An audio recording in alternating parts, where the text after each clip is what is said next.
Mount San Antonio assistant coach Chris Mecate, two-time Division I All-American at that place in Norfolk. We won't give them any credit for that, but you've been out here coaching for a couple years. You're a California native. You guys are well on your way for another repeat state championship. And what's this experience like for you getting to coach at Mount San Antonio? It's awesome. It's actually funny. It's where my parents met. So, it's an old neighborhood story. But yeah, Mount Sac. It was cool. I came back to California in 2019 after coaching at that unnamed school, and then Rivera heard I was in town. And he offered me said, "Hey, do you want to come coach? I know you're going to be fighting, but you can come coach in the meantime, make some money while you're doing it." So I took him up on his offer, and it's actually a great coaching experience and a teaching experience for me, just because it's almost like I feel like what wrestling's done for me and the debt to pay it back. And a lot of these kids are great kids, haven't wrestled as long, didn't grow up wrestling, so I can try to give all my wisdom and experience to them that I've had over a longer period than they have. So it's awesome to watch them come in, not really achieve what they wanted, most of them in high school, but still want to compete and have that fire, and we kind of keep that flame blazing, and then send them off. We have a few guys in Division I right now. We got NAIA D2 guys wrestling. So we got guys from our school all spread over, and it just honestly makes me happy to see guys come in and we get them better and we send them off. So that's what I'm most proud about. The state championships, love that, love winning too, but seeing them move on to 4 years and chase their dreams, it makes me happy.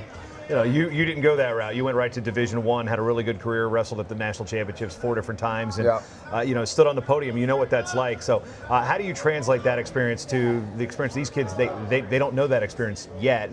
Some of them may go D1, but at the same point, you've got to do a lot of teaching here as well, a lot of actual hands-on coaching versus having the cream of the crop and say, okay, we can tweak this. Absolutely, and it's funny. Our assistant coach Robert Dominguez talks about habits, a lot of habits, and when I really think about it, I'm like, man, some of the guys who have bought in and done well at wrestling Division I, they changed their habits.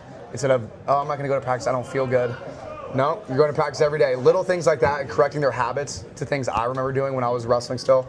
That looking back, at the time I was like, this is crazy, but looking back, it was what's expected to compete, like you said, and make the podium twice. So getting up at the right time, eating the right foods, extreme levels of discipline, and the guys who have kind of bought into that on our team tend to do well, tend to win these tournaments, and then tend to go on and wrestle the 4 years. So, building habits for them, and then to me, the technique's easy. Teaching technique is the easiest part out of the mental and discipline part on the side. So the mental is the biggest jump, I think, for these guys. What about you? We talked off camera beforehand yesterday, like, hey, am I sounding too much like Steve Martin? No. It's like your coaching mannerisms, because you and David Rivera have slightly different mannerisms in the corner. What have you learned about yourself and what you've learned from Coach Martin in your days in college? That a lot of the things that we would complain about, me and my teammates, about, man, Steve's crazy. Steve does this. Why is he yelling at us? And then I literally find myself doing the same exact thing. So, Steve, you were right. That was my bad. I didn't realize how much stress you have to deal with as a coach. So I get some of the mannerisms. But yeah, it's funny because I do catch myself, mostly in matches and being very vocal. But I asked Jason Bryan, am I as bad as Steve yet? And he said, no. I can hear Steve across the gym, where I'm more maybe Matt's side. So, but the intensity, yelling at my guys, and it's because we expect a lot of them because they train hard. And I'm trying to remind them, hey, go out there and push the pace. You train for this, you work for this, you wrestle like this, good things will happen. Scholarships, championships. So it's more of me yelling at them to remind them, hey, what we're out here to do is dominate, and anything less is you're selling yourself short. So yeah, but I guess I probably do sound like Steve. Love you, Steve. What about the value that this California Community College system has? Growing up in California, you had a lot of high school teammates and club kids and people you grew up with. They went this route. And they had success. They got their 2-year degree. Some, as you say, they went on to get their 4-year degree. The value in a very unique fall league for the kids in California, where there's not that many next level opportunities right now. 100%. Just because, like you said, the next level opportunities, we don't have as much as other states, and our next level opportunities, are Stanford, Cal Poly, they're not the easiest schools to get into. The academic bar is very, very high.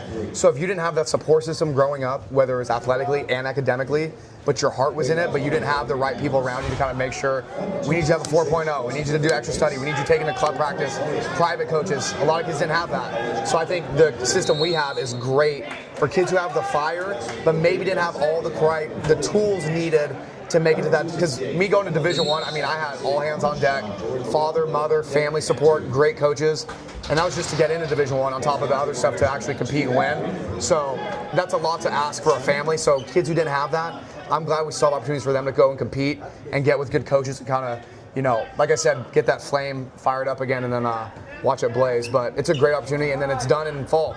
So then Christmas break, and if a school wants to pick them up, they're eligible to wrestle NCAA, NAIA, D1, D2, D3. So if they're ready to go and they get picked up and a school needs we don't have a 197, we saw you compete, we'll pick you up. So we have some guys right now who might compete in January for Division I. So, yeah. How would you describe the quality of competition here?